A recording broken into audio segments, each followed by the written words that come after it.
Bienvenue dans cette vidéo, j'espère que vous allez bien. Chers amis, si un jour tu aimerais rencontrer quelqu'un pour lui confier ton dossier pour une demande d'admission ou t'aider afin que cette personne te trouve une admission en Belgique, tu ne dois rien perdre en écoutant cette vidéo du début jusqu'à la fin. Il y a une maman qui m'a posé une question, je pense qu'elle va se reconnaître et ça a attiré mon attention et plusieurs me posent toujours des questions allant dans ce sens. Où elle m'écrit: Monsieur Aristide, s'il vous plaît, dites-moi ou donnez à ma fille la liste des universités qui peuvent l'accepter facilement. J'avais fait une vidéo il y a de cela quelques semaines où j'ai intitulé la liste des universités qui acceptent facilement les étudiants internationaux, c'est-à-dire les étudiants étrangers, notamment africains. J'ai pris le lien de cette vidéo, j'ai envoyé à cette maman. Mais il y a quelque chose qui a attiré ma curiosité. J'ai dit, mais pourquoi est-ce que plusieurs personnes me posent toujours la même question? Les universités qui acceptent facilement, qu'est-ce qui se cache derrière? J'ai essayé lors d'un Zoom d'interroger certains étudiants.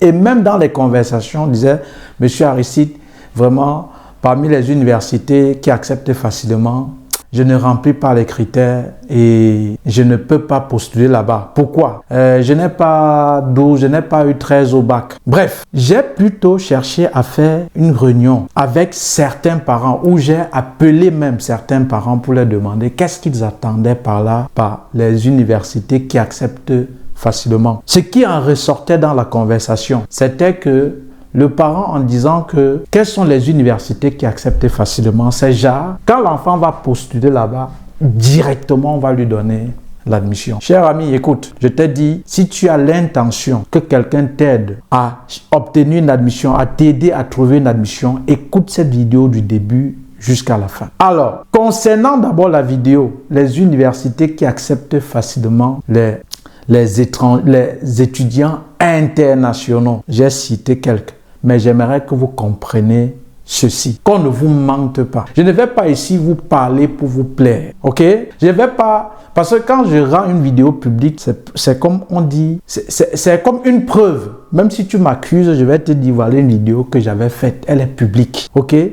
Et si je ne vais pas vous dire ce que vous avez l'habitude d'entendre, je vais vous dire ce qui est. Et comme j'ai dit, la meilleure information, que ce soit pour les demandes d'admission, la bonne information se trouve à la source. Je peux me tromper, des gens peuvent se tromper, mais pour ne pas te tromper, toi qui me suis, c'est d'aller à la source. C'est-à-dire, si tu veux postuler dans une école, peu importe ce que je t'ai dit concernant cette école, ne crois pas, ce n'est pas la vérité d'évangile. Va dans le site de cette école. Regarde si ce que je t'ai dit est en conformité avec ce qui est dans le site de l'école. Ça veut dire j'aurais raison. Si ce n'est pas en conformité, crois que c'est ce qui est dans le site de l'école. Voilà pourquoi on vous trompe. Et après, vous aviez des problèmes. Alors, concernant, quand on dit les universités qui acceptent facilement, il y a d'abord pour le cycle bachelier. Pour le cycle bachelier, n'est-ce pas? Pour les universités, le cycle bachelier. Ouais, même le torchon. J'espère qu'on voit très bien. Pour le cycle bachelier, pour les universités. Pour le cycle bachelier, n'est-ce pas? Il y a deux conditions uniques parmi plusieurs conditions pour postuler en bachelier. La première condition, obtenir ou avoir une moyenne de 13 sur 20 au bac, moyenne générale, ça c'est la moyenne générale, n'est-ce pas? La moyenne générale. Et ici, la deuxième condition indispensable, avoir obtenu une équivalence de type long. Ça c'est les deux conditions indispensables. Il y a encore certains critères d'admissibilité. Donc, ce n'est pas parce que ça accepte facilement, tu ne remplis pas ces deux conditions, tu auras l'admission. Ce n'est pas ça. Non, ça n'a rien à voir. Donc, même si ces universités acceptent facilement, ces deux critères ne sont pas remplis, tu n'as pas l'admission. Il n'y a aucune université, aucune haute école qui n'accepte facilement. À partir du moment où vous remplissez les critères d'admissibilité, vous postulez à temps, alors vous aviez de fortes chances d'obtenir une demande d'admission. Voilà pourquoi je vous dis, allez suivre les vidéos intitulées « Le principe des demandes d'admission ». Les admissions en Belgique, et je vais clôturer là, ne sont pas comme en Afrique où lorsque la rentrée commence, supposons que tu prends l'université de Douala ou l'université de Yaoundé-Guayaquil, tu aimerais peut-être faire Sciences Éco, n'est-ce pas? Sciences Éco. ou peut-être droit. Sciences éco, n'est-ce pas? Sciences économiques, on appelle ça sciences éco ou droit, n'est-ce pas? Alors, à la rentrée, si la pension c'est 50 000, disons c'est 100 000. Si la pension, par exemple, c'est 100 000 francs, en Belgique, le principe des demandes d'admission n'est pas comme en Afrique où, quand c'est la rentrée, tu pars en sciences éco ou tu pars à l'université, tu payes les frais de scolarité 100 000. Quand octobre ou novembre, je ne sais pas quand est-ce que commence la rentrée académique pour les étudiants là-bas, quand la rentrée commence, ayant payé tes 100 000, tu sais que tu vas aller en filière sciences éco commencer à prendre des cours. Ce n'est pas comme ça en Belgique, non, ce n'est pas comme ça en Belgique. En Belgique, pour les demandes d'admission, vous postulez, que ce soit pour une université, vous postulez d'abord, n'est-ce pas? Une fois que vous aviez postulé, c'est le jury du département de votre formation qui doit décider, après examination de votre dossier, si on vous octroie ou non l'admission. Ça veut dire quoi? Ce n'est pas davantage sûr quand tu fais les demandes d'admission que tu auras une admission.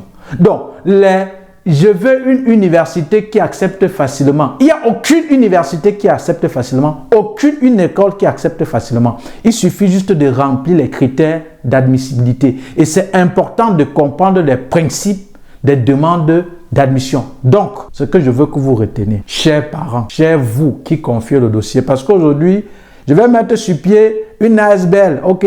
On ne construit pas quelque chose de solide qui va être un empire rapidement. On prend le temps, ok? C'est pourquoi ici, comme quelqu'un disait, le mensonge prend l'ascenseur, la vérité, l'escalier. Je ne suis pas ici pour vous dire ce qui va vous plaire. Je vous dis ce qui est. Parce que vous qui me contactez, c'est parce que vous aviez vu ce que je fais et peut-être vous aviez passé au triple de la raison, mais dit, et vous aviez accepté peut-être m'écouter ou me suivre. Alors, chère maman, cher papa, chers parents, cher toi, étudiant, qui aimerait que quelqu'un te trouve une demande d'admission.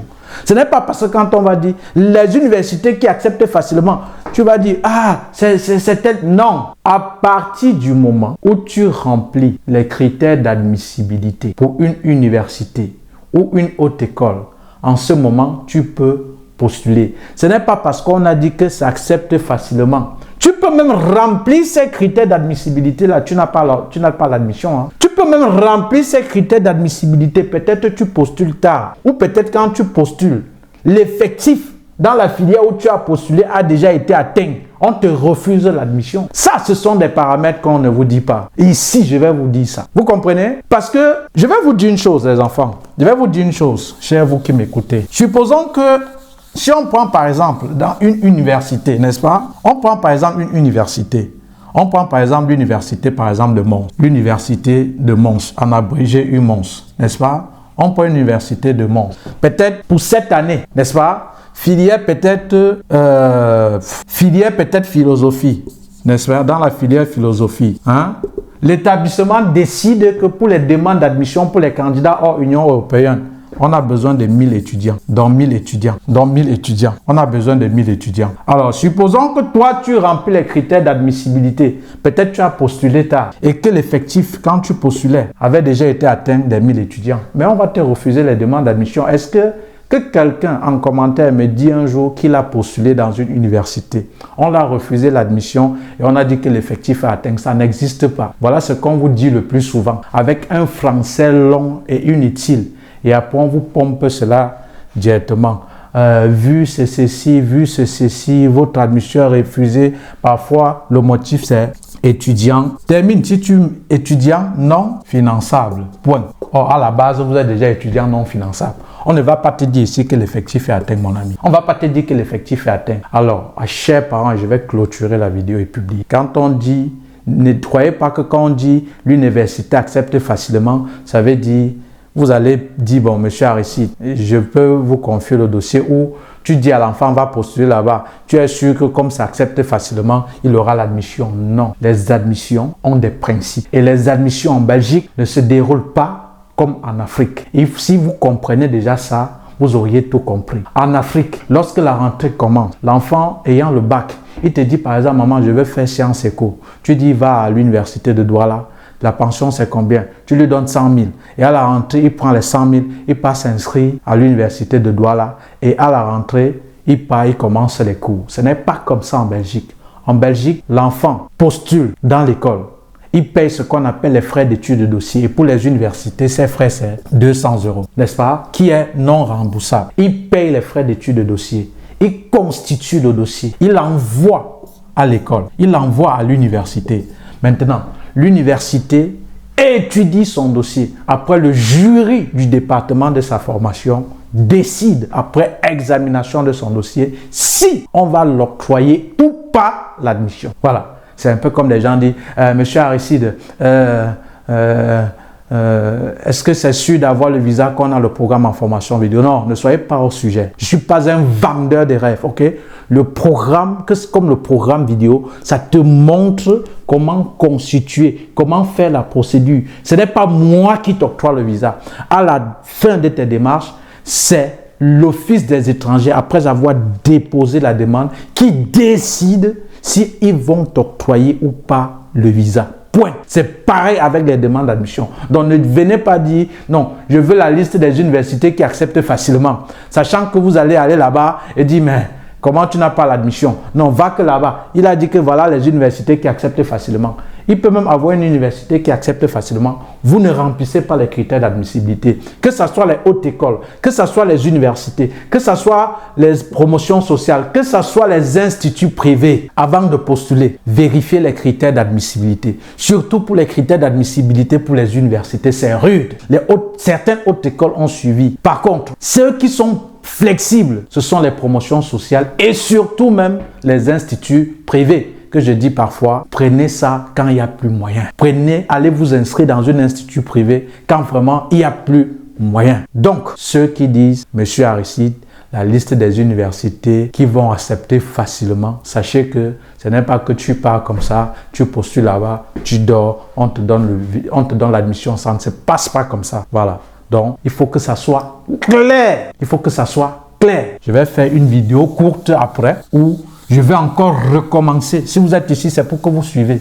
Je vais recommencer les critères d'admissibilité, les 2 critères indispensables. J'ai déjà dit ça dans cette vidéo. Si quelqu'un veut postuler dans une université en cycle bachelier. Les 2 critères indispensables si quelqu'un veut postuler en cycle master. Dans une université, bien sûr. Et en Belgique, il n'y en a que 5 dans la région wallonne. 5 universités. Ça veut donc dire, si tu ne remplis pas, tu n'as pas la moyenne requise, alors tu peux te rabattre sur les hautes écoles. Point final. Les critères d'admissibilité pour les universités sont indispensables à savoir avant de vous engager. Ceux qui disent, je veux les universités qui acceptent facilement, ce n'est pas que tu pas postuler, tu dors, tu attends. Non. Est-ce que dans cette université, vous remplissez les critères d'admissibilité? Sachez que les demandes d'admission en Belgique n'est pas comme en Afrique, au Cameroun, où tu pars, tu t'inscris à la rentrée, tu fréquentes. C'est pas comme ça ici. Ici, tu postules, tu payes les frais d'études de dossier. Après examination de dossier, le jury du département de filière de la formation décide si on va t'octroyer ou pas l'admission. Ça veut dire que tu peux postuler même dans cette université qui accepte facilement. On ne t'accepte pas. Point final. Faut pas dire que mais ça veut dire quoi? Non. Il faut essayer parfois de comprendre des personnes. Voilà. Quand on dit parfois des universités flexibles, comme j'ai fait la vidéo, ça veut dire il y a certains critères qui ne sont pas rudes comme certaines autres universités. Voilà. Et donc, il faut comprendre parfois le sens de quelque chose. Parce que ne vous faites pas berner. Voilà. C'était tout pour cette vidéo, les amis. Partagez. Voilà. Merci et à très bientôt.